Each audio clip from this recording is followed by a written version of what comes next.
नमस्कार, नियोजन कंपटीशन कलाकार चैनल में आपका स्वागत है। देखते हैं उत्तराखंड के 13 जिलों की महत्वपूर्ण खबरें। रामपुर तिरहा कांड के हर दोषी को मिलेगी सजा, सीएम धामी।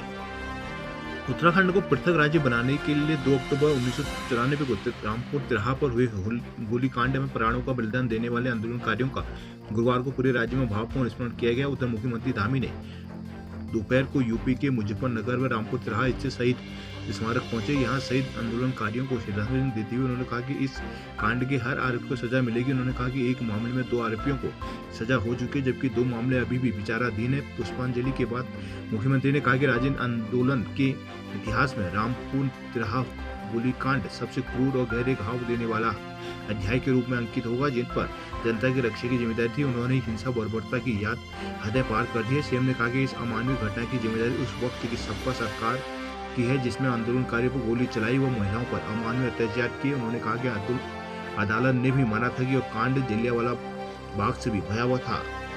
गोपेश्वर बद्रीनाथ धाम के कपाट 25 नवंबर को होंगे बंद। बद्रीनाथ धाम के कपाट 25 नवंबर को अपराह्न 2:56 पर शीतकाल के लिए बंद हो जाएंगे। गुरुवार को विजयादशमी के अवसर पर मंदिर परिसर में रावल अमरनाथ नंबूदरी ने यह घोषणा की है। कपाट के बंद होने की प्रक्रिया 21 नवंबर से पंच पूजा के साथ शुरू हो जाएगी। मंदिर परिसर में सुबह धर्माधिकारी राधाकृष्ण थपरियाल व वेद पाठी रविंद्र भट्ट अमित बंदुलिया ने पंचांग गणना के पश्चात कपाट बंद होने की तिथि का निर्धारण किया है।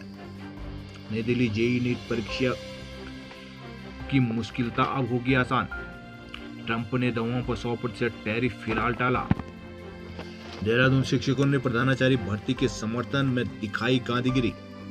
उत्तराखंड सीमित विभागीय प्रधानाचार्य पदोन्नति परीक्षा समर्थक मंच ने गांधी जयंती पर सांकेतिक उपवास रखा। इस दौरान शिक्षकों ने राज्य भर में गांधीगिरी दिखाते हुए अलग अलग स्थान पर रक्तदान कर प्रधानाचार्य भर्ती का समर्थन किया। भर्ती समर्थक शिक्षक हर हाल में भर्ती परीक्षा करवाने की मांग कर रहे हैं। देहरादून में गांधी पार्क मंच से जुड़े शिक्षक उपवास पर बैठे। मंच के प्रांतीय महासचिव डॉक्टर कमलेश कुमार मिश्र ने बताया कि रक्तदान पूरे महीने जारी रहेगा। वह ई रक्तकोष पोर्टल पर 1 लाख पंजीकरण के सरकार के लक्ष्य को पूरा करने में भी मदद करेगी। प्रांतीय संयोजक ब्रिजेश पवार ने कहा कि अगर सरकार परीक्षा प्रक्रिया में किसी तरह का बदलाव करती है तो शिक्षकों के साथ ही अभिभावक भी शिक्षा मंत्री आवास घेरेंगे। दावा किया गया है कि अब तक बड़ी संख्या में शिक्षक भर्ती के लिए आवेदन कर चुके हैं। देहरादून दिवाली पर मिलावटखोरों के खिलाफ चलेगा विशेष अभियान। रुद्रप्रयाग केदारनाथ को मिला राज्य स्वच्छता पुरस्कार। विश्व प्रसिद्ध धाम केदारनाथ को राज्य स्तरीय स्वच्छता पुरस्कार 2025 से सम्मानित किया गया। मुख्यमंत्री पुष्कर सिंह धामी द्वारा बीते रोज ये पुरस्कार नगर पंचायत केदारनाथ को प्रदान किया गया। केदारनाथ यात्रा के चलते प्रतिवर्ष लाखों तीर्थयात्री केदारनाथ धाम में दर्शनों को पहुंचते हैं। ऐसे में यहाँ आने वाले तीर्थयात्रियों को भी स्वच्छता बनाए रखना जिला प्रशासन नगर पंचायत के लिए बड़ी चुनौती बनी रहती है। इसी चुनौती को अवसर में बदलते हुए प्रशासन सफाई कर्मियों ने अथक मेहनत कर धाम की स्वच्छता व्यवस्था को बेहतर रूप में जमीन पर कर दिखाया है। केदारनाथ धाम की सफाई व्यवस्था को प्रभावी बनाने के लिए बड़ी संख्या में यात्रा शुरू होते ही सफाई कर्मियों की तैनाती की जाती है। जिला प्रशासन द्वारा यह डिजिटल डिपॉजिट रिफंड सिस्टम को भी बेहतर ढंग से संचालित किया जा रहा है। बड़कोट यमुनोत्री धाम के कपाट भैया दूज पर 23 अक्टूबर को होंगे बंद। गंगोत्री और यमुनोत्री कपाट बंद होने की तिथियां विधिवत रूप से घोषित की गई हैं। यहाँ गंगोत्री के कपाट 22 अक्टूबर को अन्नकूट के पावन पर्व पर 11:37 पर, यमुनोत्री धाम के कपाट अगले दिन 23 अक्टूबर को भैया दूज पर दोपहर 12:30 पर देश विदेश से आने वाले श्रद्धालुओं के दर्शनार्थ बंद कर दिए जाएंगे। श्रद्धालु शीतकाल के 6 माह तक मुखाओं में मां गंगा और खरसाली में मां यमुना के दर्शन कर सकेंगे। गुरुवार को खरसाली में अश्विन शुक्ल विजयादशमी सर्दी नवरात्र के पावन पर्व पर यमुनोत्री मंदिर समिति द्वारा पंचांग गणना के अनुसार यमुनोत्री धाम के कपाट बंद करने का शुभ मुहूर्त तय किया है। रुद्रप्रयाग तुंगनाथ के कपाट 6 नवंबर को होंगे बंद। श्रीनगर में उत्तराखंड के शहीदों को दी गई श्रद्धांजलि। मुजफ्फरनगर रामपुर तिरहा कांड के 31वीं वर्षीय पृथक राज्य उत्तराखंड आंदोलन के शहीदों को श्रद्धांजलि देते हुए चित्र पर पुष्प अर्पित कर उनके अदम्य साहस एवं बलिदान को नमन किया गया। गुरुवार को श्री यंत्र टापू के पास आयोजित विचार संगोष्ठी में प्रदेश से बढ़ते भर्ती घोटालों, माफिया तंत्र, अवैध खनन समेत तमाम मुद्दों पर चर्चा की गई। कार्यक्रम संयोजक अरुण नेगी ने कहा कि उत्तराखंड राज्य के लिए जो शहीद हैं उनका शोषण हुआ, उनको आज तक न्याय नहीं मिल पाया है। कहा कि राज्य में राजधानी कहाँ है, इस बात का जवाब जनता से जवाब जानना चाहती है। नेगी ने सरकारों पर शहीदों के अपमान करने का भी आरोप लगाया है। टिहरी में संघ ने किया पथ संचलन। हरिद्वार कनखल में गोली मारकर छात्र की हत्या में 3 दोस्तों को गिरफ्तार। धुंध में रावण जलने के बाद पुलिस और जनता के बीच हुआ महाभारत।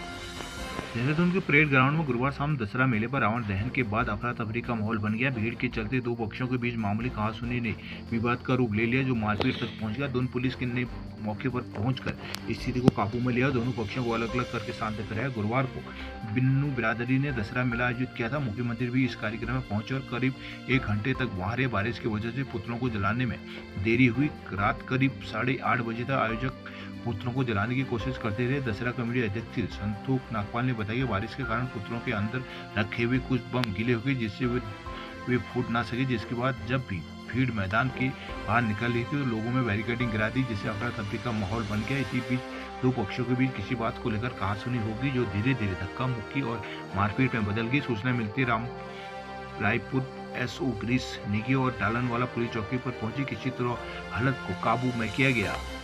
देहरादून उत्तराखंड मदर बोर्ड अध्यक्ष कासमी के बयान से बिगड़े राज्य आंदोलनकारी।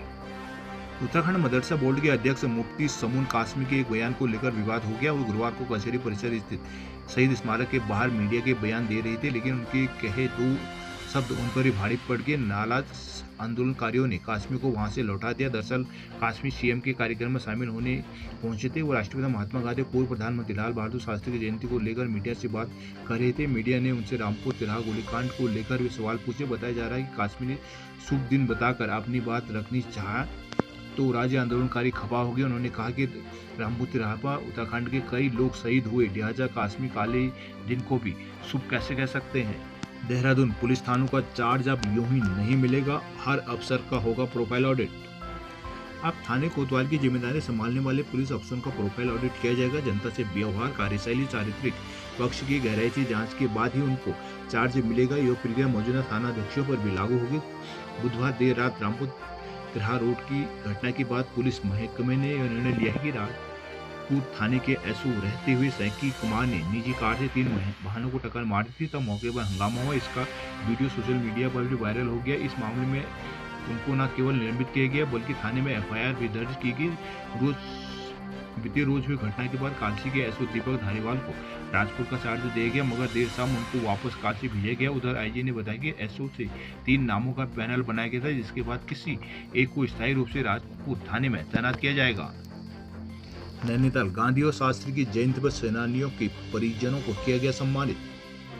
डीएम वंदना सिंह ने कलेक्ट्रेट सभागार में महात्मा गांधी और पूर्व प्रधानमंत्री लाल बहादुर शास्त्री की जयंती पर उनके चित्र पर पुष्प अर्पित कर श्रद्धांजलि दी। साथ ही स्वतंत्रता सेनानियों के परिजनों को सम्मानित किया गया। वहीं विभिन्न स्थानों और स्कूलों में कार्यक्रम हुए। डीएम ने सेनानियों के परिजनों को शॉल उड़ाकर सम्मानित किया गया। कहा कि आज की पीढ़ी उनके त्याग बलिदान की ऋणी है। अधिकारियों कर्मचारियों को स्वच्छता की शपथ दिलाई गई। डीएम ने तत्लीताल स्थित गांधी प्रतिमा में माल्यार्पण भी किया। साथ ही बाबा साहब भीमराव अम्बेडकर, गोविंद बल्लभ पंत सहित मेजर राजेश अधिकारी, उत्तराखंड राज्य आंदोलन के शहीदों की स्मृति स्थल पर भी श्रद्धांजलि अर्पित की गई।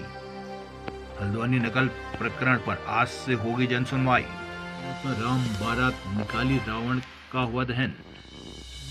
पिथौरागढ़ में गूंजी शहनाई, 30 जोड़े बंधे पवित्र बंधन में। चंपावत में 7.99 करोड़ से बनेगा फायर स्टेशन। टनकपुर हाईवे में सिर्फ चल रहे हैं हल्के वाहन।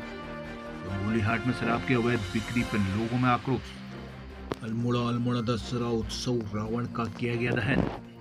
बुराई पर अच्छाई की जीत पर्व विजयदशमी गुरुवार को धूमधाम से मनाया गया। एसएसजे के जूलॉजी मैदान में रावण के साथ उनके परिवार के 18 पुतलों का भी दहन किया गया। पूरा नगर श्री राम के उद्घोष से गूंज उठा। गुरुवार को विजयदशमी पर नगर में ऐतिहासिक दशहरा महोत्सव की धूम रही। महोत्सव के लिए इस बार रावण समेत रावण परिवार के कुल 18 पुतले बनाए गए थे।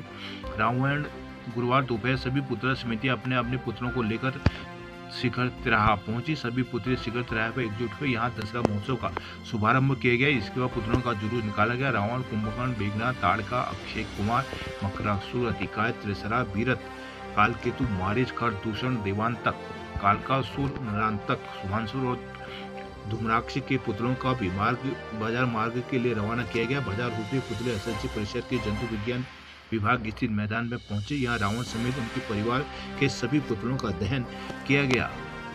चौखुटिया टेस्टिंग में ही जवाब देगी 2.5 लाख लीटर का पेयजल टैंक। रामगंगा नदी में राम पादुका से चौखुटिया और शालदी ब्लॉक के 21 ग्राम पंचायतों के लिए बनाई गई बहुप्रतीक्षित असूरगढ़ी पेयजल योजना सवाल के घेरे में आ गई है। लाखों रुपए से बनाई गई 2.5 लाख लीटर का मुख्य टैंक टेस्टिंग में ही जवाब दे गया। वहीं विभागीय अधिकारी को कहना है कि निर्माण कार्य अभी पूरा नहीं हुआ है। ग्रामीणों के मुताबिक क्षेत्र में शालदी के गाँव की समस्या को देखते हुए 2.5 लाख लीटर की क्षमता का पेयजल टैंक बनाया गया था। पहले से कार्य की गुणवत्ता को लेकर सवाल उठ रहे थे। ग्रामीणों ने बताया कि 2.5 लाख लीटर के टैंक का अप्रैल 2025 में हुआ था। टैंक में पहली बार पानी पहुंचा गया, लेकिन टैंक जगह जगह से लीकेज निकला। बीडीसी सदस्य कृपाल सिंह पटवाल, नव चेतना सामाजिक विकास समिति के अध्यक्ष चंदन सिंह गुप्तियाल व मां भगवती मंदिर असूरगढ़ी के अध्यक्ष गजेंद्र सिंह का कहना है कि यह बहुत बड़ी लापरवाही का उदाहरण है। बड़ी मुश्किल से योजना बनकर तैयार हुई, लेकिन मुख्य टैंक में ही इस तरह से रिसाव हो गया। लोगों का कहना है कि कार्य में कहीं कमी रह गई, इसकी जांच की जाए। अधिकारी फिलहाल जांच की बात कहकर पल्ला झाड़ रहे हैं। चकोटिया सीएचसी में सुविधाओं को लेकर अनशन हुआ शुरू। सीएचसी में डॉक्टरों सुविधाओं की मांग को लेकर गुरुवार से पूर्व सैनिक का आमरण अनशन शुरू हो गया। आंदोलन को समर्थन देने के लिए गंगा आरती घाट पर पहुंचे और जमकर नारेबाजी की है। लोगों ने अपने आंदोलन का नाम ऑपरेशन स्वास्थ्य रखा है।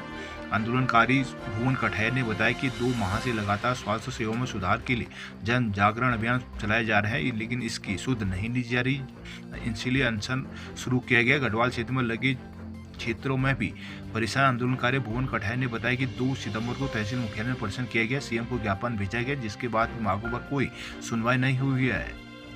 रुद्रपुर के गांधी पार्क में मजदूरों ने किया सत्याग्रह। गांधी जयंती पर गांधी पार्क में अपेक्स बिल्डर्स लिमिटेड पंतनगर के 102 स्थायी मजदूरों और उनके परिवार के महिलाओं ने मजदूर सत्याग्रह किया है। एरा श्रमिक संगठन के बैनर तले इस आंदोलन में मजदूरों ने राष्ट्रीय कंपनी विधि न्यायाधिकरण NCLT के आदेश लागू करा, उन्हें सवेतन कार्यवाही दिलाने की मांग उठाई है। एरा श्रमिक संगठन के महामंत्री दिनेश कुमार ने आरोप लगाया कि जुलाई 2017 में कंपनी बंद कर 102 मजदूरों को बेरोजगार कर दिया गया था। लंबे संघर्ष और कानूनी लड़ाई के बाद NCLT की नीलामी प्रक्रिया में कारखाना जसमृत डिजाइनर प्राइवेट लिमिटेड को सभी श्रमिकों सहित हस्तांतरित हुआ था। बावजूद इनके कंपनी प्रबंधन ने मजदूरों को बहाल करने के बजाय नई भर्ती कर कानून का उल्लंघन किया है। श्रमिक संयुक्त मोर्चा के महासचिव चंद्रमोहन लखेड़ा ने औद्योगिक विवाद अधिनियम का हवाला देते हुए कहा कि मिलबंदी बंद खत्म होने पर पहले छटनी शुदा श्रमिकों की नियुक्ति होनी चाहिए। संगठन अध्यक्ष सुरेश कुमार ने कहा कि कुमाऊं आयुक्त ने भी दस्तावेज देखने के बाद मजदूरों को बहाली को उचित माना था।